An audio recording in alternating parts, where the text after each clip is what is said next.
Okay. Hey guys, welcome back to my channel, Make It Make, where I always try to encourage you, if you can't get it to make, then make it make. Hope you like my new logo. I'm excited about it. Been working with a friend on it for quite some time now, so I don't know, it's just the little things that make me happy. Today I'm going to be making some, what am I making today? Beef broth. I've got like all these things that have to be accomplished today, and so I'm kind of forgetting everything off the top of my head at the moment, like what am I doing? But in this bag, let me show you.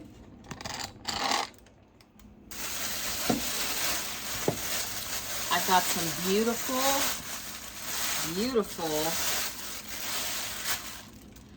beef bones. I mean, these look really good.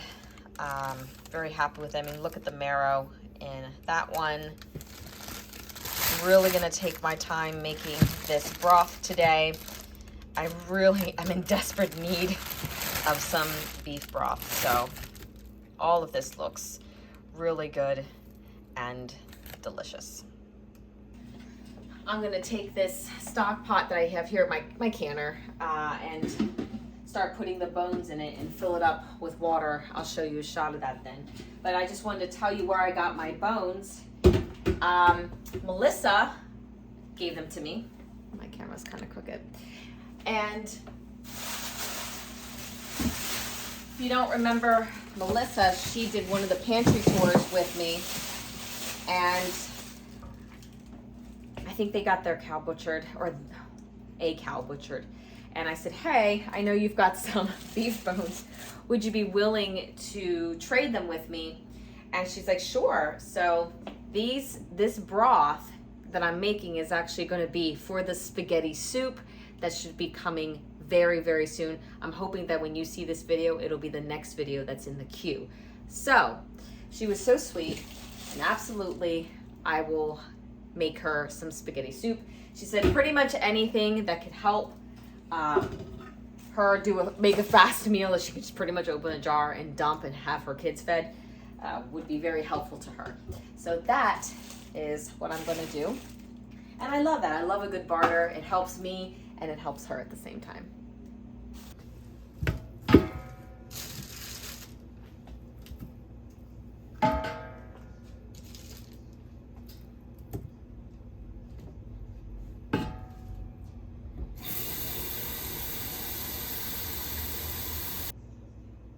Now I'm filling up the water just enough where it's just covering up the bones, and then I'll go ahead and add the vegetables.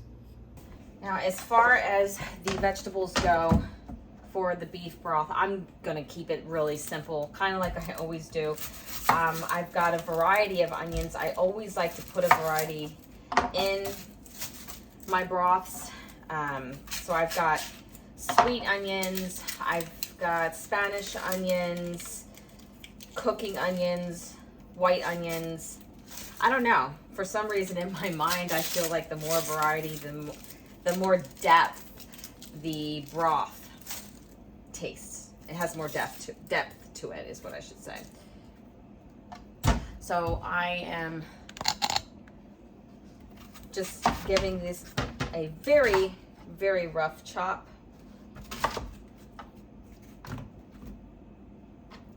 And then I'll be adding all of this to the broth.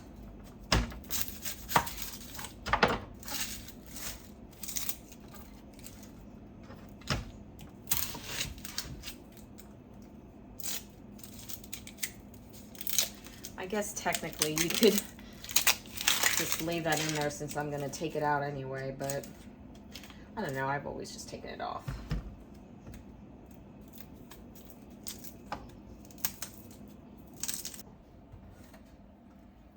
I'm also going to add some celery. I did wash this pretty well. Again, a really, really rough chop.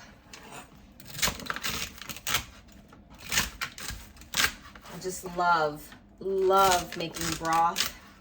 My husband loves the smell of it early in the morning before he gets up, and he just comes and will look at the stock pot and just take a nice big whiff of it. It is just nostalgic. It's just the best smelling thing ever.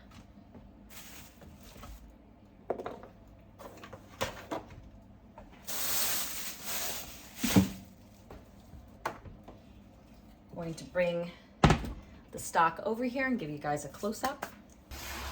Okay, so we are going to add our celery.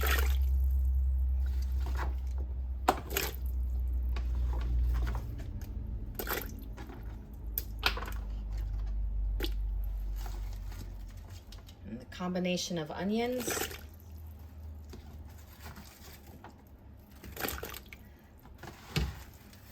Just smells absolutely divine. I love it.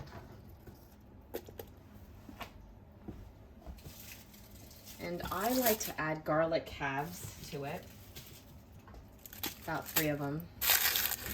Just kind of get everything down in there.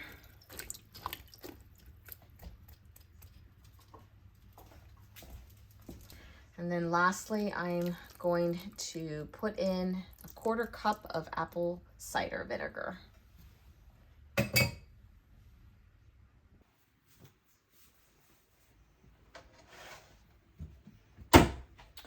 Now, what I'm going to do is I'm going to bring this to a high boil for probably about 5 minutes. And then from that point on, I'll let it simmer or just put it on, I don't know, medium low, more on the low side. And I'm going to hopefully let this cook for 6 to 8 hours. If I can get away with 10, I'll do 10. And I won't be able to can it tonight, but what I'll do is tomorrow morning, I will can it. So I'll see you guys in the morning. All right, it's been about 8 hours that this has been cooking. Everything looks really good. Just want to show you some color. I know I said I'd meet you guys in the morning, but I just wanted to show you what this looked like before I went ahead and popped it in the fridge. I am going to be taking out all the bones and the vegetables, just leaving me with the broth.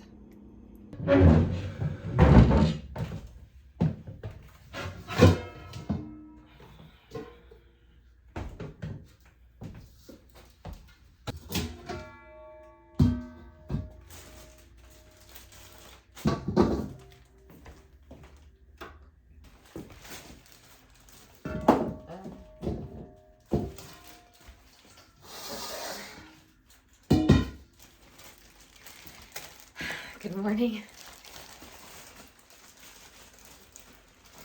It's like 5:30 in the morning. I've been up since 4. I couldn't sleep, so I figured why not get up and be productive. Today we are going to be canning the beef broth, and I'm also going to be canning carrots. Got a good deal on them in bulk, and I can never keep carrots in the house, but I'm just trying to get ahead of the game here. Let me go ahead and grab the broth and we'll talk about what it looks like after refrigeration.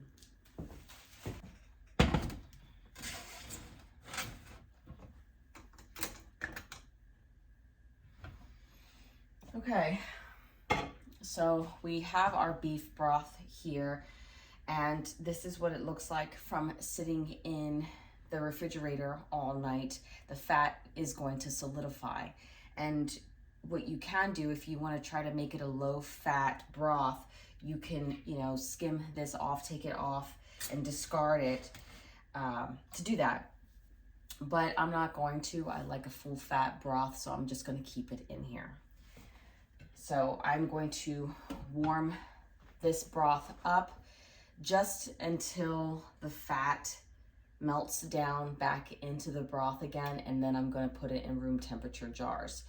I don't want this to get super, super hot because I'm not going to ladle in hot jars into just room temperature ladle in hot broth into room temperature jars. I'm trying to keep all of the temperatures the same. So I'm just gonna do that. The other thing is that I'm gonna tell you both methods on how to do your beef broth, how to process it. If you're going to water bath it, typically what I see is, because it's considered protein for obvious reasons, it would be a 3-hour water bath. Some people do 4, but most of the time I see people doing 3. Now I am going to be pressure canning this. I haven't even checked. I think it's 75 minutes. I'm not sure what the timing is. It's super early. I forget. I had to refer honestly to my books a lot, or my own videos even, to remember what I processed something at. But I'll let you guys know. I'll put it here what the processing time is for this. But in the meantime, we're just gonna let this fat melt back into the broth, and I can already see it starting, and then start ladling it. The broth is almost done. I'm just getting my jars ready.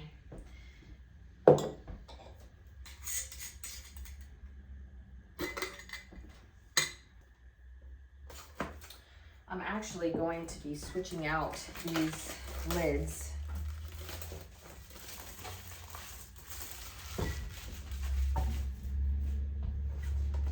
For my ForJars lids. I just like these better. I'll show you why. So here is the first brand, and here is the ForJars lids. I think that the composite part, the rubber part, runs deeper, and the ForJars is thicker. So I switch them out.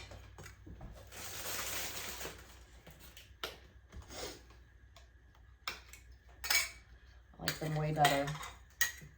And plus, anytime I do something that's meat-based, I want to make sure that I have the best lid possible, because, you know, this is expensive. I mean, it's one thing if I'm doing a jelly or something like that, but anything that's meat-based, I want to make sure that I get a seal. So, I do have a promo code for it. It's in the description. I'll put it on the screen if you want to save 10%, but if not, that's fine too.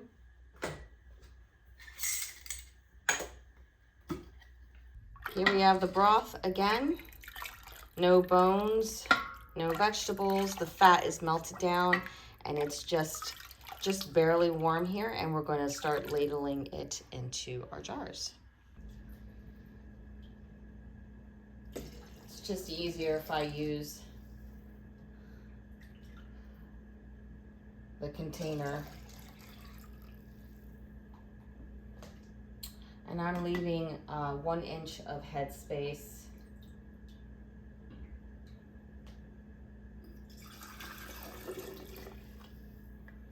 It's just how I've always done it. This one needs a little bit more here.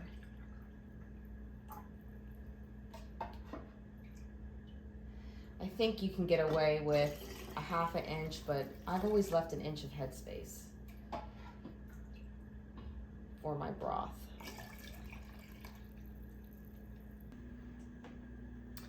Now this is the part where when I have a broth and I can tell that it is just super, super greasy, I take each jar and I have some really hot water here. And you probably don't have to do this, but for me, I just always have, especially when it comes to something like this. So I really go around the whole jar, and especially around the threads of the jar, I will wipe around it. Just because the fat, you see that right there? Sometimes that'll be on the outside, and I just don't want that interfering at all with any seals.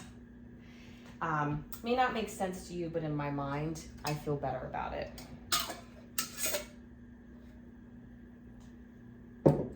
So I will do that for every single jar.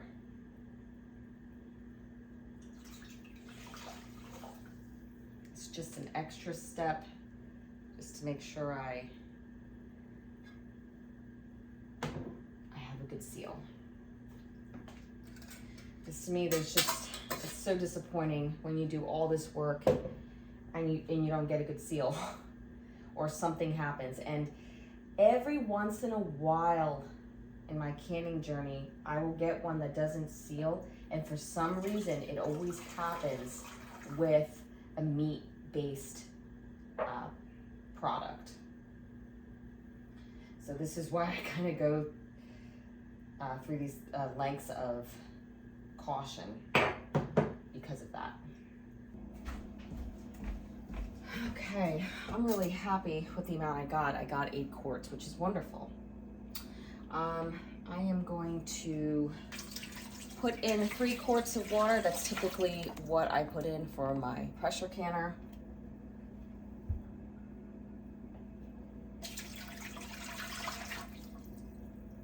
And the processing time is 25 minutes for quarts.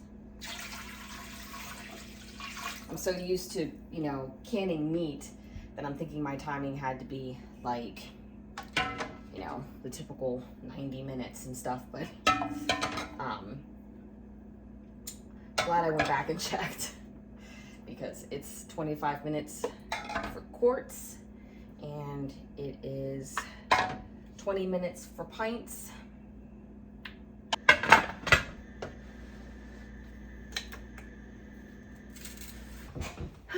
Okay, so I'm sorry I didn't get a shot of me taking the jars out of the canner, but they look really good. All the jars have been processed and they're still pretty hot, but I will lift one up and show you a close-up. I'm super excited for this, again, for the spaghetti soup, because this is going to be a part of the base for it. So yeah, it turned out really well. And I guess that's it for this video, and I will see you for the next video, which should be the spaghetti soup. All right, guys, take care, and as always, God bless.